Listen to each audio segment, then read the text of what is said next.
So the question is, why are all these Muslims so riled up? That's what we're going to be discussing here. They're more important, and I'm the one that's going to send a message to everybody. We are not going to tolerate this, the school board to walk out. As a school board, you allowed someone to stand here for 3 minutes and disparage the Muslim faith. You did not stop it. Several books once available to students are banned in Dearborn Public Schools tonight. It follows complaints from parents who believe the content is dangerous. One mom even filed a police report. Now, these Muslim parents, obviously, you can see they're very, very upset. So are the Christian parents and other parents, because they're sending their children to school to learn reading, writing, and math. But at the same time, now their children are being exposed to pornographic content, to sexually charged, explicit content. In it, there are actual, and if you read the PDF, which we've done here at Fox 2, it shows you how to have sex with someone else of your same sex. It actually has like diagrams and whatnot. Pornographic and have absolutely no place in local schools that they support with both their children and their tax dollars. There's a Edsel Ford sticker on here. Stephanie Butler says her daughter checked this book out today at Edsel Ford High School. It's titled Flamer. It depicts sexually explicit acts between young boys, some with graphic descriptions. You know, when you put something in a kid's mind, it makes them want to do it more or try it. A normal, psychologically sound and stable mind would come to a conclusion that that specific material is nothing but sexually explicit. Education, if democracy matters, we are the majority here in Dearborn. Let us draw the boundaries on appropriateness. Every parent has a right to object to the things their kids are being exposed to, but there is a breaking point.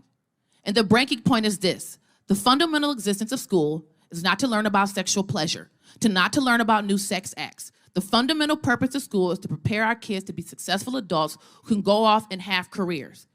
And it is up to every parent to then teach their kids morality. It is out of the place for the school to do it, and I reject any notion that parents here are filled with hate or bigotry. The parents don't want their kids sexualized. If other people want to sexualize their kids, that's their business. It's not about books, it's what's in the books. We're here just to talk about the books and the pornography, the rights of the children.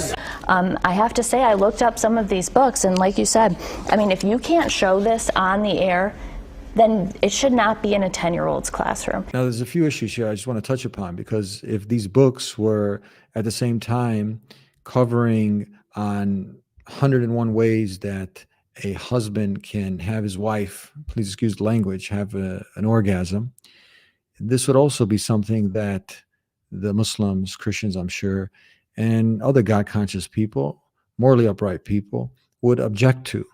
People who want to live a decent life, a morally upright life, they wouldn't want their children even exposed to this type of stuff at such a young age.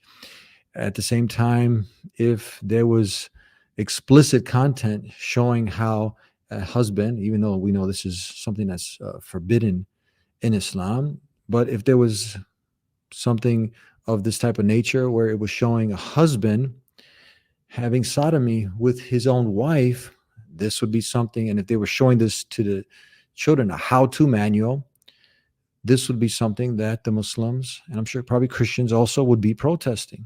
So this is the issue, because this book in particular, it's a how-to guide. It's very, very explicit. That's the issue at hand.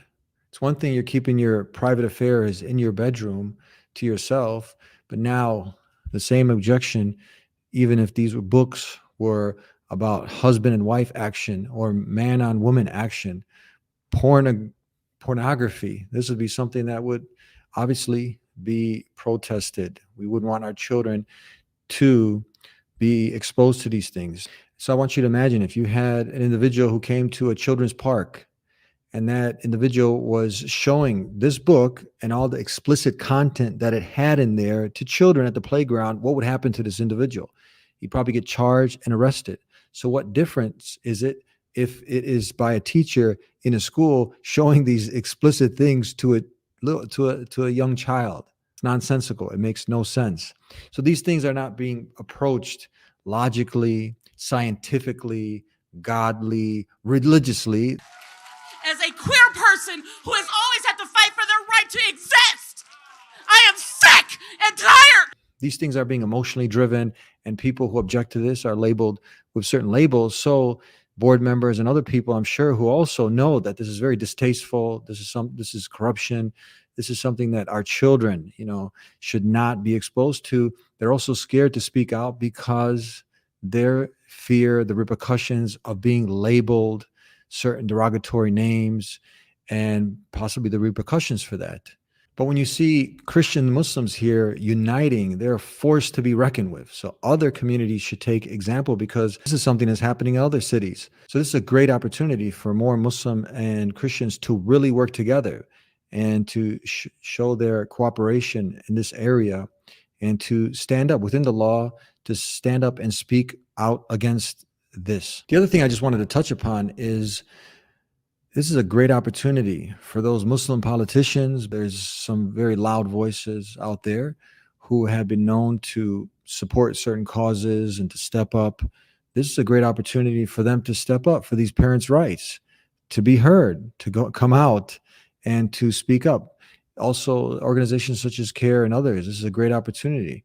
They do some wonderful work in certain areas. This is a great opportunity here to go ahead and to step up to help these parents, to be a voice for these parents. This is also a great opportunity for those Muslim leaders to go ahead and to speak up, to come out and to support, to help not just Muslims in this city, in Dearborn, but also other cities. This issue comes up in Dearborn, but it's the same issue we're seeing in Grand Rapids. We're seeing it in Kalamazoo. We're seeing it in Northern Michigan. We're seeing it everywhere where school boards think that they can ignore the rights of the parents in terms of how their children are educated. And speak out against what's happening to our children, this attack on our children. We've been told that they're out to kill us all. Assalamu alaikum, brothers and sisters. We went to the streets to ask Americans about Islam. Here's what they said. Do you know anything about Islam? No. Do you know anything about Islam? No, sadly. Do you know anything about Islam?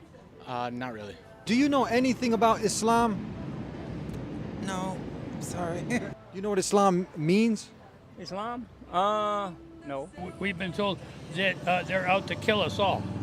That's what you've been told, that Muslims are out to kill you all. Well, that's what they say on TV. Anything. I know it's in the Middle East, isn't it? Well, then you can have 4 wives.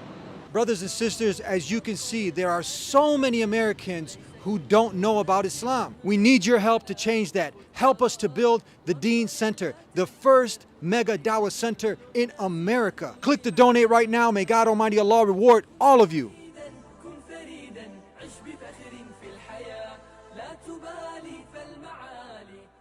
I cannot leave without giving you a gift. If you're not yet Muslim and you're tuning in to see what these Muslims are talking about, and you like a free copy of the Quran, go ahead and visit thedeanshow.com.